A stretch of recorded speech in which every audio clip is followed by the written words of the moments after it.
Chapter 6. Pills don't help if the patient doesn't eat. Grand goût n'en vient pas doux. Being hungry is not sweet. Haitian proverb. Most of the diseases I treated stemmed from malnutrition. Although I knew malnutrition was devastating, I never realized how this condition could permeate all aspects of life until I lived in Haiti. The malnourished Haitians had no energy. The few jobs available to them required the demanding manual labor of a pre-industrialized society, pulling trolleys full of heavy bags of charcoal, carrying water over miles of mountainous terrain, or plowing a field without a tractor or animal. This type of work requires a tremendous amount of energy. Thus, lumberjacks eat more than accountants. No amount of willpower can make a body that ingests a biscuit and sucks on sugarcane perform a decent day's work. The problem was compounded by Haiti's oppressive heat. I myself found it impossible to put in a good 18-hour day, a feat I performed easily as an intern in an air-conditioned hospital in the United States. Yet many outsiders construed the Haitians as being lazy. Nothing could be further from the truth. Malnutrition also robbed Haitians of their intelligence. Starving pregnant women deprived their unborn children of the proper nourishment for neurological development. Thus, these children were born mentally impaired, and their continued starvation during the crucial months of infancy exacerbated their underdevelopment. During infancy, the brain grows rapidly, which is why children have a proportionally larger heads than adults, an anatomical detail neglected by the Renaissance artists. For every bout of severe malnutrition, a child loses 10 intelligence points, IQ points.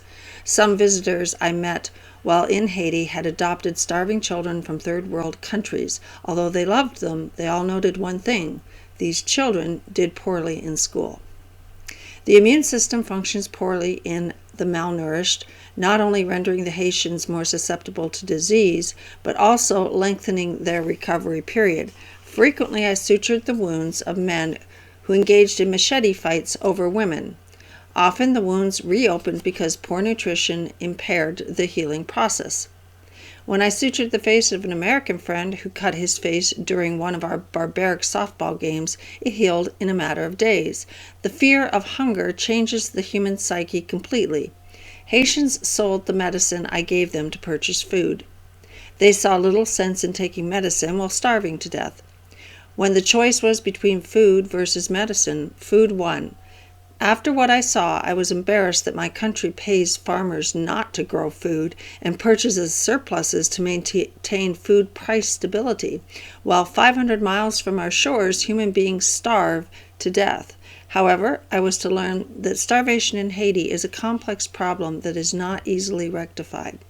There are many types of malnutrition, varying from specific vitamin deficiencies to total caloric deprivation. Like most American-trained physicians, I was abysmally ignorant of nutrition since it is not stressed in medical school curriculums. While some see this as a nefarious plot by the American Medical Association, physicians in the United States rarely see primary malnutrition unless they are working in a deprived area. Malnutrition, secondary to cancer and alcoholism, is common, but cannot be treated without attacking the underlying problem. Also, hospitals have trained dietitians who spend their time trying to convince pot-bellied armchair athletes not to drink a six-pack of beer every day, or telling diabetics that they would not need so much insulin if they did not eat 2 bowls of ice cream after dinner. Consequently, American physicians rarely deal with nutritional problems directly unless they are attempting to tap the lucrative diet market. In Haiti, I quickly learned the gamut of the varieties of malnutrition along with their proper treatment because most patients had one form or another. Edith was typical of the type called marasmus. Although 9 months old, she weighed only 8 pounds, slightly above the average weight of an American newborn. Her hairless head was triangular with a large indentation caused by the slowly closing fontanelle, indicating both dehydration and retarded bone growth. Her ears were downturned and her black eyes sunk deep in her skull. When she grimaced, showing her toothless mouth, the skin folds of her forehead radiated circumferentially above her eyebrows, giving her the appearance of a wizened 80-year-old woman. Too weak to cry, she looked at me, wondering what crime she had committed to deserve being born. When I picked her up, she deposited green diarrhea on the $2 sandals I had purchased at the famous Iron Market in downtown Port-au-Prince. Her tiny hands groped over her body, scratching the rampant scabies that infested the sores around her armpits, legs, and groin.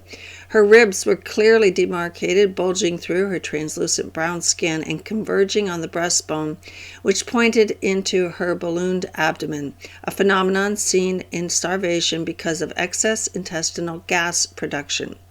The vertebrae protruded from her back, and her entire scapula were visible, not just the winged portions or shoulder blades. Instead of buttocks, she had only sagging skin folds that hung over her thighs. Completely lethargic, she was not upset as I poked and prodded her emaciated, stick-like frame, finding an enlarged liver, overworked because it was metabolizing the little protein that remained in her muscles to provide life-sustaining energy.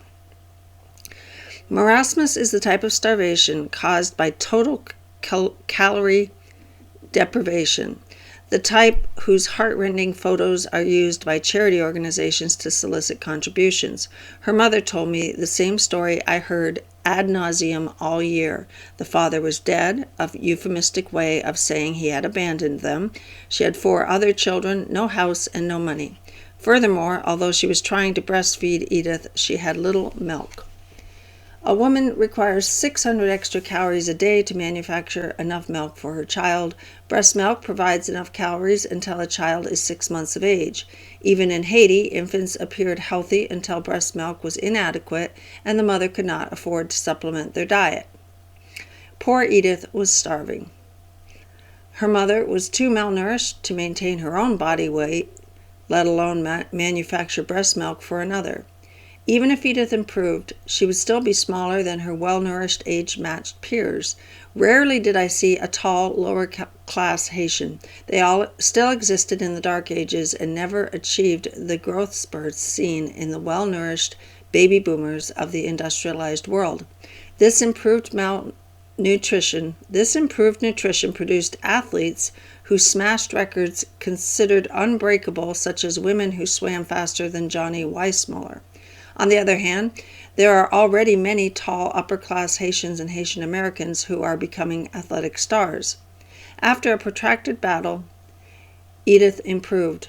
I was impatient and tried to feed her with high-caloric food. Her diarrhea persisted.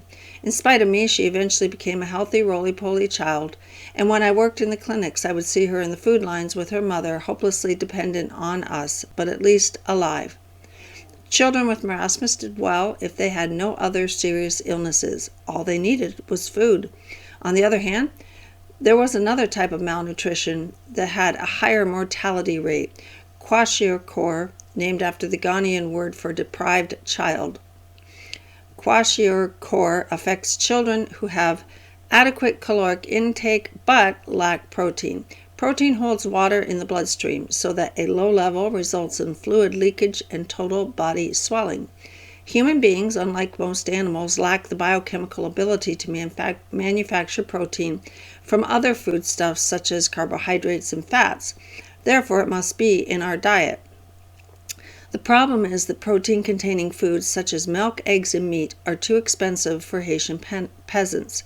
This, coupled with ignorance about nutrition, resulted in a large number of babies with Kwashiorkor. Kwashiorkor was usually accompanied by marasmus. Some researchers are of the opinion that attributing this condition to low protein is an oversimplification, and that Kwashiorkor represents a failure of the body's cells to control their borders, allowing water to cross them.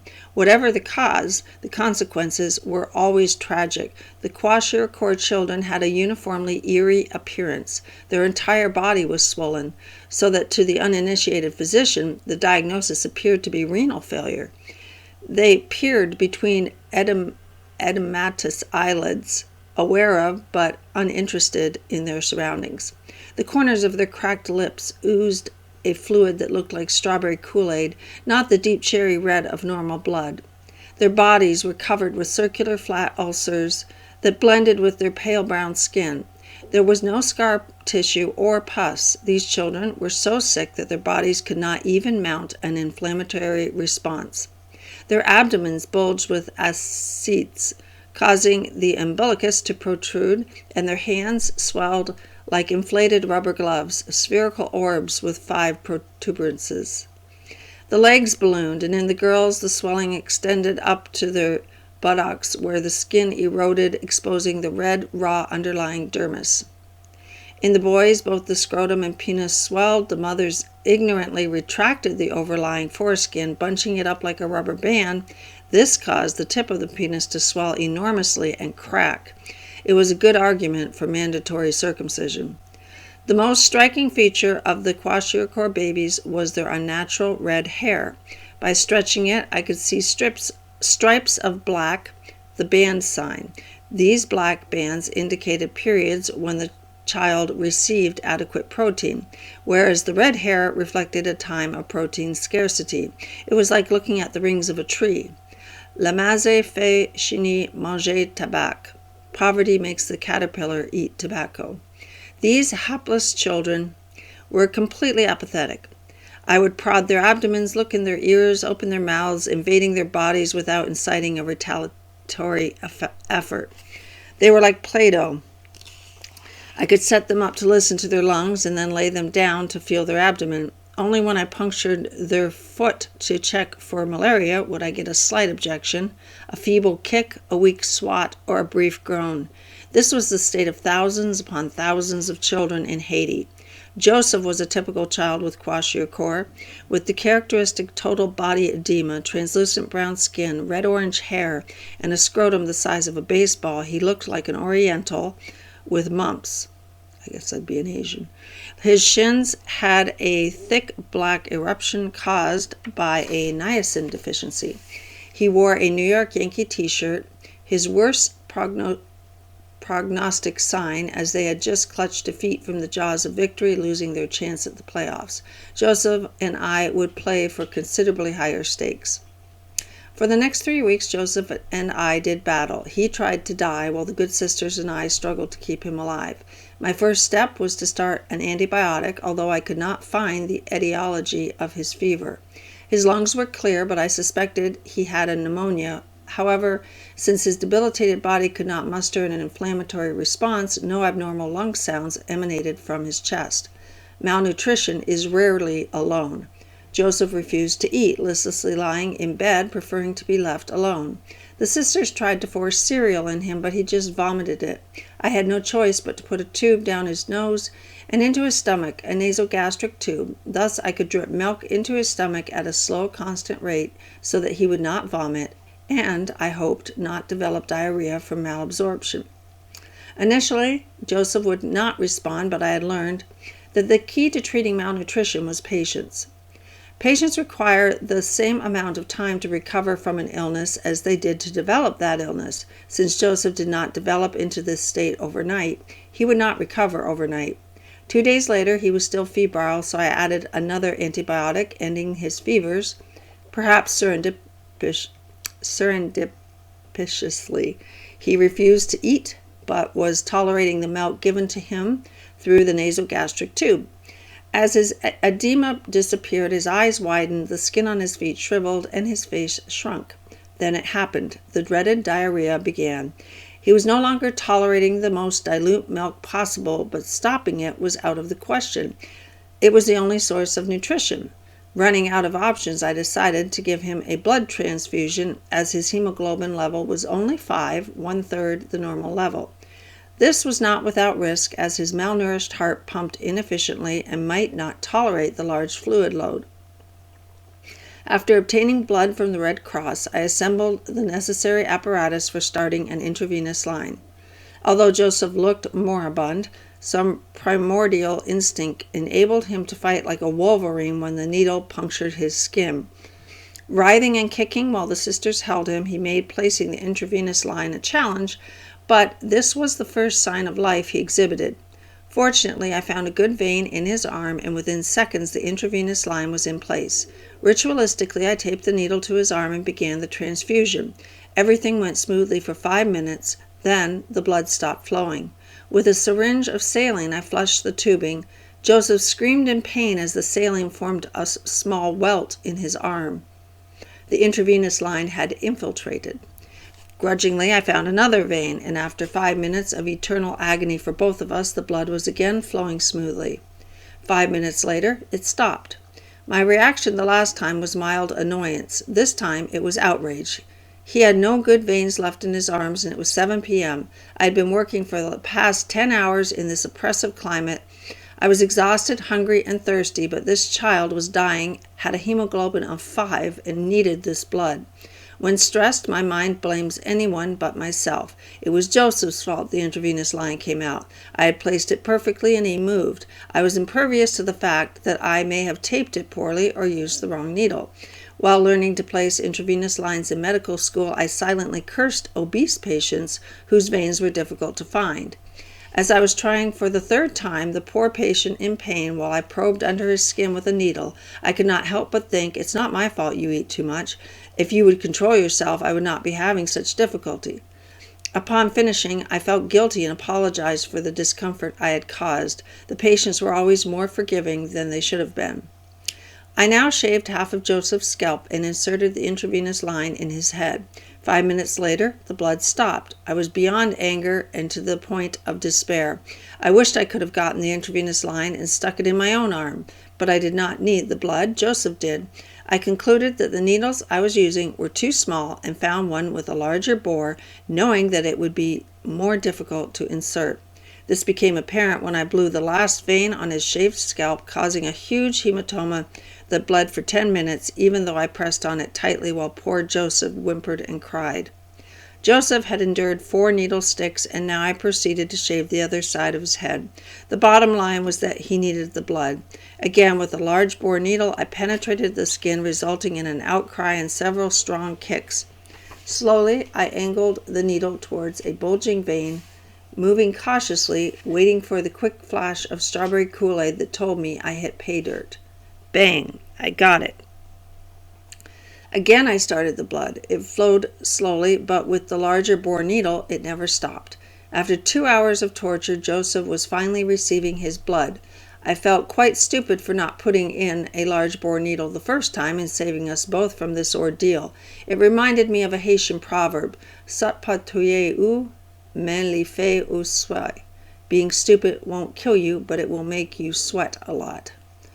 I would like to say that the next day this life-giving blood had improved him, that he sat up in bed, ate spontaneously, laughed, and wanted to go see a kung fu movie, but Joseph looked as miserable as ever, his only activity being to pull out his nasogastric tube. "Map manger, I will eat," he pleaded. I was not impressed. I jammed the tube into his nose and pushed it into his stomach. Over the next several days, though, Joseph's energy increased slightly. He started to sit up in bed and even had a mild interest in a storybook I showed him, teaching me the Creole words for some of the pictures. His fingernails and conjunctiva became pinker, and his hemoglobin increased to 8. He started to eat some of the cereal the sisters made, but still required the nasogastric feedings for most of his nutrition. Then he began to ambulate, slowly pacing while holding on to something and solemnly staring at me, wondering what torture I had in store for him. I think he improved out of fear of what I would do to him if he did not.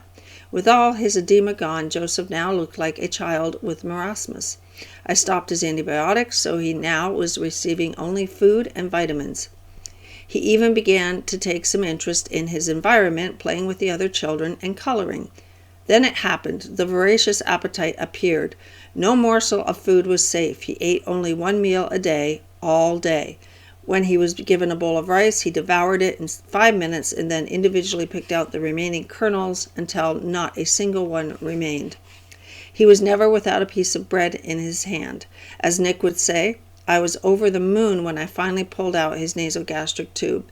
In 1 week, he gained 5 pounds. He smiled mischievously as he tore through the children's home, being a general nuisance and interfering with the sisters' work. He even forgave me for all the torture he had suffered at my hands and asked me to take him outside. I took him to a nearby store, showing him to the proprietor and explaining the hard work it took to get him healthy. The proprietor thanked me for helping Haiti. Nonetheless, this did not stop him from trying to overcharge me for a soda. I was always amazed at the enormous quantities of food children like Joseph could eat. Sometimes it would take 4 weeks until their appetite developed, but when it happened, there was no question. Nothing was more satisfying to see. These children were on a search and destroy mission, their eyes rapidly scanning everywhere, seeking something they could gobble up.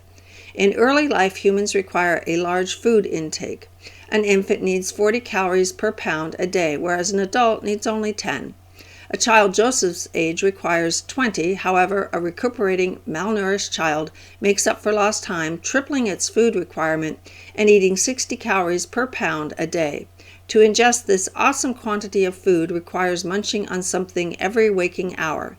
Joseph was a triumph, but there were also failures. One of my first was a 2-year-old child brought to the children's home with severe Kwashiorkor.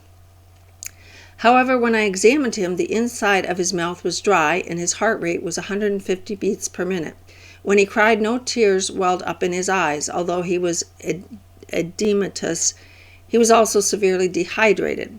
I quickly placed an intravenous line in his scalp, but knew enough to rehydrate him slowly, since he was so malnourished. Nonetheless, with the additional fluid, he swelled up even more, to the point where his eyes were swollen shut and the skin covering his feet cracked. I was forced to decrease the fluid rate to the point it was barely physiologically significant. I did not know what to do. I was between a rock and a hard place. His vascular system was not functioning. All the fluid I poured into his bloodstream immediately leaked out to the extravascular spaces, where it was useless because it was unavailable to transport nutrients and red blood cells throughout the body. The child was literally dying of thirst in a sea of fluid. I wished I had the backup of an American hospital with expert nurses, crackerjack pediatricians, sophisticated lab tests, and expensive protein intravenous solutions. At least the child may have had a fighting chance. In the next hour, he deteriorated rapidly, his respiratory pattern becoming sporadic and his eyes deviating in opposite directions. The sisters informed me this means impending death, and they were right. It was a problem I saw many times, children with both Kwashiorkor and dehydration. Very rarely did they live. I would ask the mothers why they'd waited so long before bringing the child to us. They always had the same answer, telling me they had taken the child to the general hospital, where they had received a prescription for vitamins and protein supplements. These cost more money than the mother made in 2 months. By the time they came to us, it was too late. Babies with Kwashiorkor would seem to be improving, then deteriorate suddenly. One child came to the children's home almost dead. She was only 3 months old, and her mother, who was wearing a T-shirt portraying Jean-Claude and Michel Duvalier, was so malnourished that she produced no breast milk. The child was whiter than most Caucasians, reflecting a hemoglobin of 3. She was wearing a knitted blue and white cap, and her cadaverous face was swollen, with pale pink lips and puffy eyelids that were almost transparent. She had a ragged green pullover dress that contrasted with her bright red diapers stained with bloody diarrhea. She was bleeding from her intestines.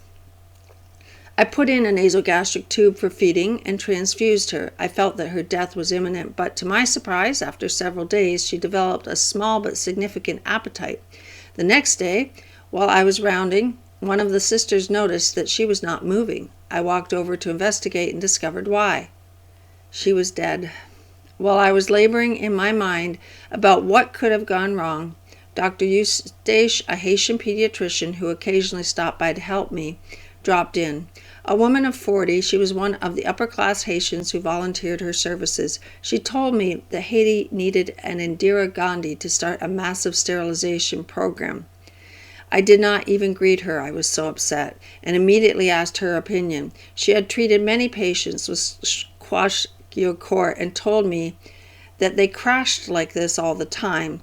She suggested a myriad of possibilities: low body temperature because the child was close to the window, feeding too fast, too much protein and fluid from the blood transfusion, low sugar, etc.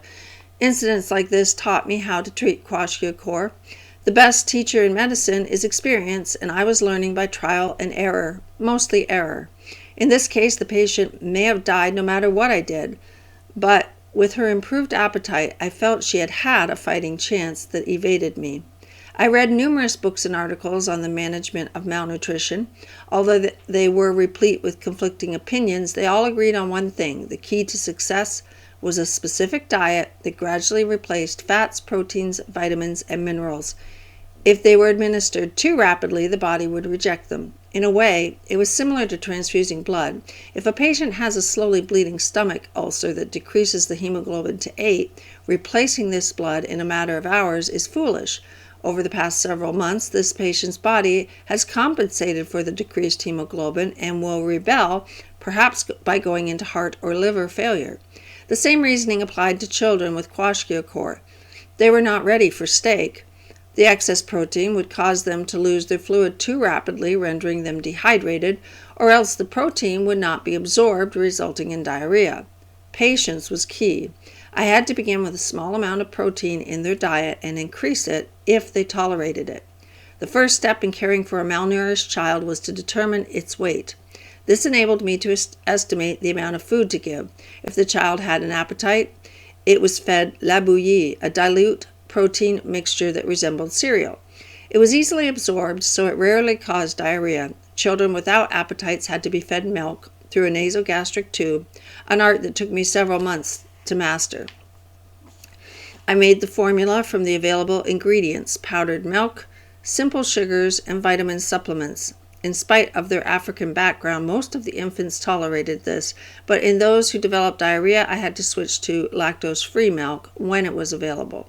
Each child had a daily protein requirement, the main constituent of the powdered milk. This was not enough to supply the necessary calories, so the deficit was compensated by the addition of simple sugars. Then I added vitamins and water and stirred. The solution was suspended in a sterile container and dripped slowly into the child's stomach via nasogastric tube. The main problem was that the milk was viscous and would not drip through at the low rates. Hanging the container from the ceiling still resulted in insufficient pressure. I enlarged the bore of the tubing. No luck. One day, while in a particularly clever mood, I placed the milk in a plastic bag and squeezed it with a blood pressure cuff. The milk spattered all over the room. Then I tried increasing the rate of the solution and giving it over a shorter length of time. This had the predictable result. The children decorated the floor with their vomit. It was driving the poor sisters crazy. At this point, I imported the only high-tech American contraption I ever used in Haiti, the iMed. iMeds are electronically powered intravenous solution pumping machines and are used in intensive care units to titrate exact amount of fluid necessary in critically ill patients. Several phone calls to an altruistic physician from Wisconsin brought several to Haiti. Other than needing a degree in astrophysics to operate them, the iMeds functioned beautifully. They even had battery reserve, so they still worked when the government turned off the power. I could now feed a listless child without hovering over him constantly. Soon my experience and reading allowed me to develop a protocol for treating malnourished children.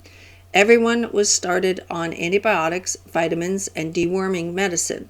Basing my calculations on the weight and appetite, I individually tailored each child's diet and adjusted it daily, depending on whether weight was being lost or gained. Those with pure marasmus should gain weight immediately, while those with Kwashiorkor needed to lose weight gradually. These children had to diurese their excess fluid initially, but not rapidly enough that they became dehydrated. Treating them was a precarious balancing act. I learned whom I could save and whom I could not. Babies who were comatose, premature, or had massively enlarged livers died in spite of my best efforts. Perhaps someone smarter than I could have done better. Nonetheless, there were many patients I did not treat because I felt my time was better spent on others. Most of the malnourished children also had specific vitamin deficiencies. Vitamins are substances that are vital for the body's biochemical reactions but do not provide energy, like carbohydrates, or serve as building units like proteins. The vitamin requirements of human beings are minimal, much to the chagrin of the charlatans who push vitamin tablets down the throat of the American public. And they are easily fulfilled by eating 3 balanced meals a day. This is why 1 bowl of cereal can provide the minimum daily vitamin requirement. In Haiti, though, where eating 3 meals a day is a fantasy, a variety of vitamin deficiencies occurred. While they were usually combined, I sometimes saw these deficiencies in their pure forms. The most tragic of these was vitamin A deficiency because it sometimes resulted in permanent blindness. Jean, a 3-year-old with Kwashiorkor, was saddled with this problem. I diagnosed it from across the room because his corneas, the clear part of the eyes that cover the irises, were opacified. The whites of his eyes had also lost their luster and were a muddy, wrinkled brown. Louis, does he see? I asked his mother. Oui, she replied. A quick flash of my hand in Jean's face proved her to be incorrect. Jean did not flinch. The mother was denying the problem. Vitamin A, or carotene, is responsible for maintaining a clear cornea. This is why carrots, which have a high concentration of carotene, thus the name, are touted to improve vision. Vitamin A contributes to the eye's ability to see in decreased illumination. Thus, the first symptom of vitamin A deficiency is night blindness. Young children are rarely able to verbalize this complaint, but when an adult Haitian complained of poor night vision, I immediately started him on vitamin A. I treated Jean with high doses of vitamin A, but to no avail. He needed a corneal transplant, although it is doubtful the graft would have taken, given the severity of his disease, his malnourished state, and the inability of his mother to follow the complex post-operative instructions in the unsanitary environment of Cité-Simon. Fortunately, most cases of vitamin A deficiency were not as progressed as Jean's and caused only mild corneal irregularities. Many malnourished children teetered on the brink of vitamin A deficiency, depending on what food was in season. Mangoes have large amounts of vitamin A, and the increase of this deficiency decreased notably when they were available. The children's home often had several patients with dull corneas that returned to complete transparency with high doses of vitamin A. Another seasonal disease was pellagra, which is caused by a lack of niacin, one of the B vitamins. A young girl I saw during clinic had a classic case. Her mother told me she had faiblesse et diarrhea, weakness and diarrhea. Although she was emaciated and lethargic, the child's most striking feature was a black, thick rash rising above her brown skin on her shins, arms, and face. It formed a deep black necklace around her neck. She smiled sheepishly as I asked her to open her mouth, revealing raw, painful, beefy red tongue. Niacin is instrumental in cell formation. Therefore, body tissues with rapid cell turnover, such as the tongue, skin, and intestinal mucosa, are affected. Thus, a sore tongue, skin rash, and diarrhea are amongst the typical symptoms. Medical students remember pellagra with the mnemonic, the 4 Ds, dermatitis, diarrhea, dementia, and death. Fortunately, this child only had 2 of them. She was taken to the children's home where I gave her a daily injection of high-dose B vitamins along with other supplements. A key point in treating vitamin deficiencies is to give all the vitamins, since giving only one precipitates other vitamin deficiencies. After a month, the rash was almost gone and she left 15 pounds heavier. I saw pellagra constantly amongst both adults and children. 1/3 of the clinic patients had shiny skin, swollen feet, and a black, crusty rash on the shins and arms. Although niacin is found in many foods, these people could only afford to suck on sugarcane. Many did poorly even with treatment because they had so many other problems too. One unexpected problem was vitamin C deficiency, or scurvy. In the 19th century, an English physician noticed that sailors developed impaired blood clotting ability while at sea. He traced this problem to a lack of citrus fruits, which contain vitamin C, in their diets and recommended them be fed limes. To this day, English sailors are still called limeys. As Haiti is replete with citrus fruits, oranges, grapefruits, and limes, and they are fairly cheap, I got the impression that scurvy was due to ignorance as well as poverty. The first child I saw with scurvy looked at me pensively as if I were the first white face he had ever seen. Then he began to cry, opening his mouth and revealing huge, bleeding, friable gums. On his legs were black and blue welts, hematomas caused by bleeding under his skin. Vitamin C is crucial in the repair of damaged blood vessels, so that in scurvy a small bruise that should stop bleeding continues to ooze, forming hematomas. In the United States, this child would be assumed to have either leukemia or hemophilia. I asked the mother, "Qui ça va le pour manger? What do you feed the child?" She replied, "Pain et sucre, bread and sugar." I questioned further, discovering that she had no money to buy milk or meat, and she rarely gave him citrus fruits. I told her that the child needed fruit for proper nutrition. She nodded politely, probably just to humor the crazy blonde doctor who was blathering about the wonders of a balanced diet when she was barely managing to keep the child alive. I found some vitamin C elixir, poured it into a cup, and gave it to the child. He spit it out even though it was sweet. I saw no sense in arguing. The tube went down the nose, followed by large doses of vitamin C. Miraculously, the hematomas resorbed, and the gums stopped bleeding after a week. I reiterated the need to the mother to feed him chadek, a food resembling a grapefruit, which was still in season. The sisters, like many missionary organizations in Haiti, tried to address malnutrition by distributing food. Every day at Saint-Fie, I saw hundreds of people standing in line waiting for their allotment. Most waited patiently, although there were occasional incidents when someone would try to skip line, causing a ruckus that was quickly quelled by a huge, intimidating man the sisters had hired to keep order. As I walked by, most smiled politely, but some stretched out their hands, asking for money. They stood in the oppressive heat, shoeless old men with ragged pants and shredded shirts, clutching assorted buckets, bottles, and bags, women breastfeeding their infants while their other children clung to their colorful dresses while sucking their thumbs, their mainstay of oral gratification. Many were handicapped from polio and had makeshift canes to support themselves. They all moved slowly even when it was their turn to receive food. They had nothing, no energy, no money, no work, no security, no place to sleep, nothing. They were professionals, and standing in this line was their job. They were hopelessly dependent on the minuscule handouts of the industrialized world. Sometimes I would sit down and watch them. One man, after receiving his portion, sat on the ground eating rice and beans from an oatmeal can with his hands. He had on a yellow plaid shirt, baggy gray pants, and a red baseball cap that said International Harvester. He had one leg, so he carried a crutch, which came in handy as he used it to defend himself from a boy who attempted to steal his food. His one remaining eye continued to scan while he ate, searching for others who dared to harass him. Another woman reverently approached the statue of the Blessed Mother that presides over Saint-Fie, stretched out both her arms, and began mumbling some prayers. She had two crutches wrapped with rags under her armpits since she was missing a foot.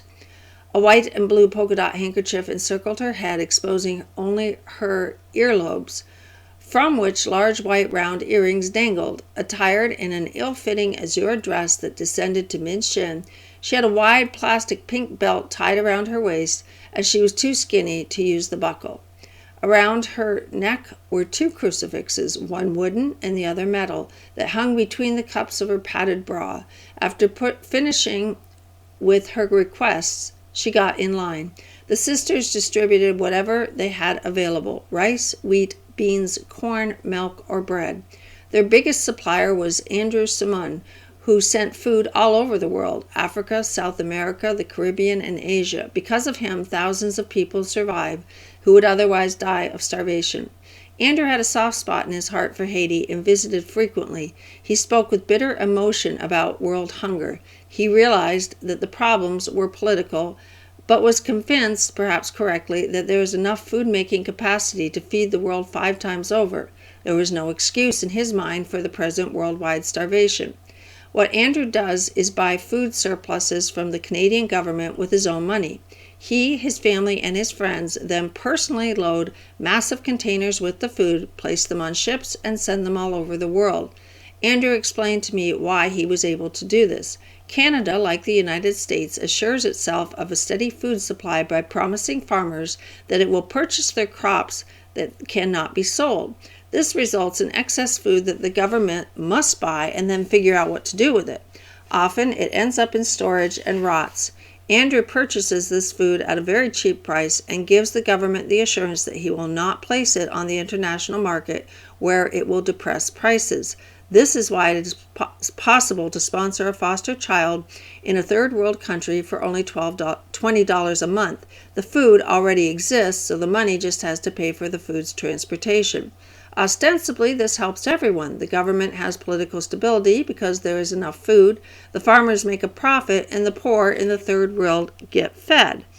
I had another friend who was an economist from Holland. Between his futile attempts to beat me at chess, he presented a less rosy scenario. Eric's job was to advise developmental organizations in Haiti on how to maximize food production.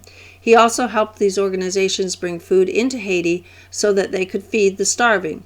He told me that this did not require any economic wizardry, just knowing who to bribe.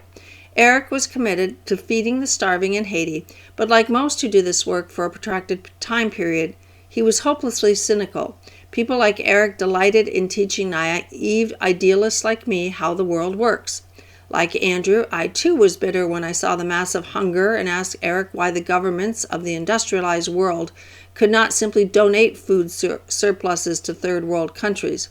Eric just laughed, telling me that most third world governments could not care less if their people starved. These governments would not distribute food to their starving, but would instead sell it on the international market, using the profits so that their elite could purchase condos in Manhattan. This would cause the industrialized nations to compete with the food they had just donated for free. Eric continued, telling me that his work is damaging Haiti in the long run. The organization that employed him was bringing food into the country and distributing it to the starving for next to nothing. This forces the peasant to compete with free food. Eric pointed out that, unlike in the industrialized world, most laborers in the third world countries make their livelihood in agriculture. Free food destroys their economy. The poor peasant pulls his plants out of the ground and stands in line and waits for his allotment. Eric told me that the United States routinely destroyed local economies with free food when it opened its arms after a natural disaster like a flood in India or an earthquake in Mexico. He compared it to another country giving away free cars in the United States. It would demolish the already weak automobile industry. I asked Eric why more work was not being done to make Haiti produce its own food. He told me there already were many programs in Haiti to increase the productivity of the Haitian peasant. Agricultural groups brought tractors to increase food production, but the peasants, superstitious and bewildered, had no idea how to maintain these machines. When they inevitably broke, they attributed it to God's will. Foreigners who tried to repair them met with continual frustration. Since the phones rarely worked, there was no way to call for spare parts. One had to travel to an urban area and battle with listless operators to contact someone overseas to send them. Then came the challenging task of getting them out of customs. This entailed goading self-serving bureaucrats to find them and required bribes, not to mention a huge tax. By the time the parts arrived, the tractor had rusted and could not be repaired. More important, Eric said, the peasants have no interest in making their land more productive. The common conception is that the Haitians are lazy. However, the real reason is that they seldom prosper from the fruit of their labor. Productive land is confiscated by local politicians. A peasant's title to his land is vague, and since he is illiterate, he does not know what it says. When his land is stolen, he has no recourse. The more I worked in Haiti, the more I realized Eric was right. One time, some group donated kosher pickles. The sisters distributed this novel item, and what followed was amazing. Within hours, they were for sale everywhere in Port-au-Prince. As I rode home on my moped, smiling vendors walked up to me at the red lights, offering the pickles at a bargain price, $2. Fortunately, Haiti did not have an indigenous kosher pickle industry that could be destroyed. Some of the people who received free food at Saint-Fie immediately went to the nearby outdoor market to sell it. I heard them bargaining with the vendors, trying to get the best possible price. The women sitting there buying the food are not stupid. They knew it is distributed for free.